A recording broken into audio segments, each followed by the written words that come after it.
বিধায়ক মহোদয় হেমাংগ ঠাকুৰীয়া দেৱে আমাৰ সম্পৰ্কত দুই এটি কথা কৈছে।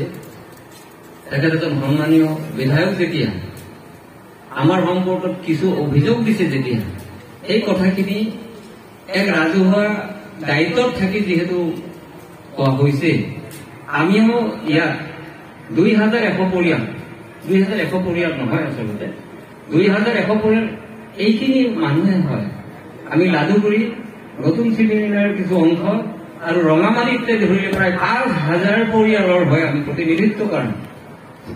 বৰদুৱাৰ ভূমি পত্তন দাবী সমিতিৰ এজন দায়িত্বশীল ব্যক্তি হিচাপে তেখেতৰ বক্তব্যৰ উত্তৰ দিব গৈছে। এই উত্তৰখিনি দিয়াটো উচিত। প্ৰথম, মাননীয় হেমাংগ ঠাকুৰীয়াই যিখিনি কৈছে যে মই বেয়াকে কৈছো, তেখেত এজন শিক্ষিত ব্যক্তি, আমিও ৰুচিবান লওক বুলি ভাবো। তেখেতক আমি যেতিয়া 2100 পৰিয়াল মাটি হেৰুৱাম বুলি বিপদ হৈছিলো, ভয় খাইছিলো, সেই ক্ষেত্ৰত কিছু অসংসদীয় বক্তব্য নকব লগা দুই এটা কথা এক সাংবিধানিক পদত থকা মানুহৰ প্ৰতি যিখিনি নকবলগীয়া দুই এটা কথা যদি কৈছো, কোৱা হৈছে, তাৰ বাবে মই দুখ প্ৰকাশ কৰিছো। সেইটো উচিত নহয়। এজন শিক্ষিত মানুহ হিচাপে তেনেকে ক'লে বেয়া বাৰ্তা। গতিকে মই আপোনালোকৰ আগত এইখিনি দুখ প্ৰকাশ কৰিছো। লগতে তেখেতক ধন্যবাদ দিছো যে যেতিয়া 26 তাৰিখে এইখন চাব, ৰাইজে চাব, এই সাংবাদিকসকলক কৈছো, দিল্লীৰ অধ্যক্ষতাত, মুখ্যমন্ত্ৰীৰ অধ্যক্ষতাত এখন সভা হৈছিল। তাত ভাৰতবৰ্ষৰ বহুত বৰ পুঁজিপতি আছিল। সেই ভাৰতবৰ্ষৰ বহুত মানুহ আছিল, ব্যৱসায়ী আছিল, যিসকলৰ লগত তেখেত ভাৱনা কৰিছিল যে অচিৰে অসমৰ এডভান্টেজটোৰ আধাৰত 11খন ডাঙৰ ডাঙৰ হোটেল হ'ব। হোটেল কোনে বনায়? 11খন হোটেল হ'ব আৰু 3খন টাউনশ্বিপ হ'ব। এখন আপোনাৰ জাগিৰোড ইণ্টিগ্ৰেটেড টাউনশ্বিপ প্ৰকল্প আৰু এখন বাগান টাউনশ্বিপ প্ৰকল্প বুলি কোৱা হৈছিল। তাত নাম দিয়া হৈছিল বাগান স্যাটেলাইট টাউনশ্বিপ। এই খবৰটো পাওঁতে এই মানুহবিলাকে যিটো বিপদ হৈছিল, ভয় খাইছিল, 2-3 দিন শুব পৰা নাছিল। এই আধাৰত আমি লোকে সভা অনুষ্ঠিত কৰিছিল 29 তাৰিখে।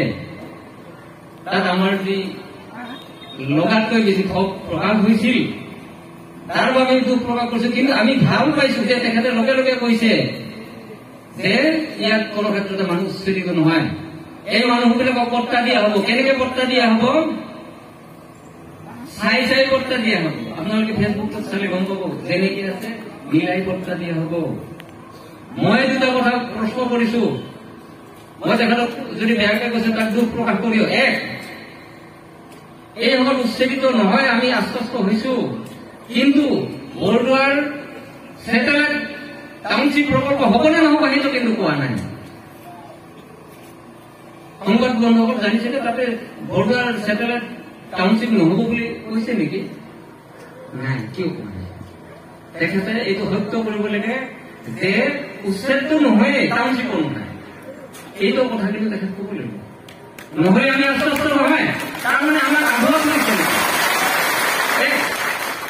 2, যদি উচ্ছেদিত নহয় তেতিয়াহ'লে আমাক পট্টা দিব। আমিতো সেইটোৰ বাবে লাগি আছো। তেখেতেতো আমাক ইতিমধ্যে আভ্যাস হাৰিছিল। যোৱা 15 তাৰিখে যেতিয়া ফেচবুক লাইভ দিয়ে, তেখেতে যেতিয়া 14 তাৰিখে তেখেতৰ কাৰ্যালয়ত বহি কাৰোবাৰ পৰিকল্পনা মতে ফেচবুক লাইভত কৈছিল যে কোনো ক্ষেত্ৰত মাটি লোৱা নহয়, আপোনালোকে আশ্বস্ত হওক, মই ইয়াৰ বিধায়ক। আটাইতকৈ স্বাধীনতাৰ কালৰ পিছত মই আটাইতকৈ নিজে এইটো মানে মাটি দিম বুলি কোৱা প্ৰথম বিধায়ক। এইবিলাক কথা ভাল নহয়। আমাৰ নগাঁৱৰ মাটি, নাৰায়ণপুৰৰ মাটি, নতুন চিঙিৰাৰ মাটি, বৰধাৰৰ মাটি যেতিয়া পট্টা হৈছিল 91 চনৰ সময়ত, দমন সিং ৰংগৰ সময়ত, তেতিয়া কি বিধানসভাত আলোচনা নকৰাকৈ উপৰি দিছিল নেকি? এই বিভ্ৰান্তকৰ কথাবিলাক তেখেতসকলে সাংবিধানিক পদত থকা মানুহবিলাক ক'ব নোপোৱা উচিত। গতিকে টাউনশ্বিপ হ'ব নে নহ'ব আমাক লাগিব। উচ্ছেদটো নহয়েই, উচ্ছেদ হ'ব নোৱাৰে। যায়ে নহওক, ভগৱান আহিলে আমি উচ্ছেদ হ'বলৈ নিদিওঁ, আমাক মাৰিহে উচ্ছেদ কৰিব পৰা যাব।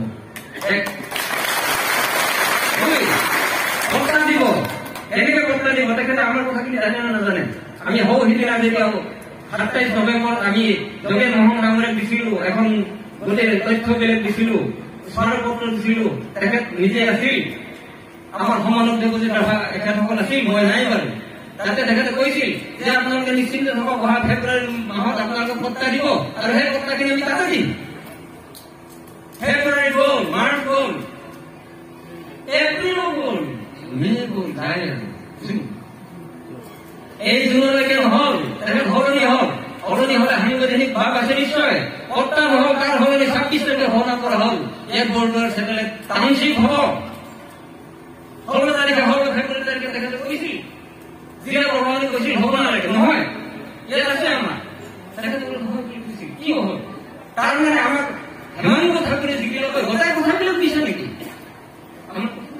এইবিলাক এতিয়া মই কওঁ, পত্তা দিব, কেনেধৰণে পত্তা দিব? আমাৰ 2021টা পৰিয়াল 100 পৰিয়াল আছে বুলি কৈছে যদিও ইয়াত আমি যদি নীতিগতভাৱে চাওঁ, শান্তিপুৰৰ 500 বিঘা তেতিয়া এলটমেণ্ট কৰা হৈছিল। এই এলটমেণ্টক একুইজিশ্যন কৰা হৈছিল, ৰিকুইজিশ্যন কৰা হৈছিল, অধিগ্ৰহণ নহয়। সেই মাটিখিনি একো মূল্য নাই, তেনেকে আছে। তেখেতসকলক শব্দ দি সকলে নহব, আমাক জানিব। 2 লাডুগুৰিৰ পাহাৰখন, তাৰে 2-4 ঘৰ মানুহ, ৰঙামাটিৰ ওচৰেদি যোৱা অজস্ৰ মানুহ, যিসকলে এতিয়া আমাৰ লগত সহযোগ কৰা নাই, সেইটো একো ডাঙৰ কথা নহয়। তেখেতসকলে যি প্ৰকাৰে যায়, ব্যক্তিগতভাৱে যায়, অইন ব্যৱস্থাৰে যায়, অইন দল সংগঠনে যায়, কৰিব লাগে, সেইটো আপত্তি নাই। তেখেতসকলক পত্তা দিবলৈ নিদিব। অকল 2100 পৰিয়ালক দিলে নহব, তেখেতসকলক দিব লাগিব, নহলে আমি আন্দোলন আমি নেৰিম। দিব কেনেকে দিব? 2021 চনৰ আজিৰ যি পৰিয়াল আছে, যি আমি কাগজ চিফ সেক্ৰেটাৰী দিছো, মুখ্যমন্ত্ৰী মহোদয়ক দিছো, ৰেভিনিউ মিনিষ্টাৰক দিছো, এছডি চিফটাক দিছো, ডিচিফটাক দিছো, সেই কথাবিলাকত আমাক সহ পৰিয়ালৰ ৰায়ত থাকা বুলি কৈছে। সেই ৰায়তেৰে আপোনাৰ 434টা আমাৰ অস্থায়ী বন্দোবস্তি আছে।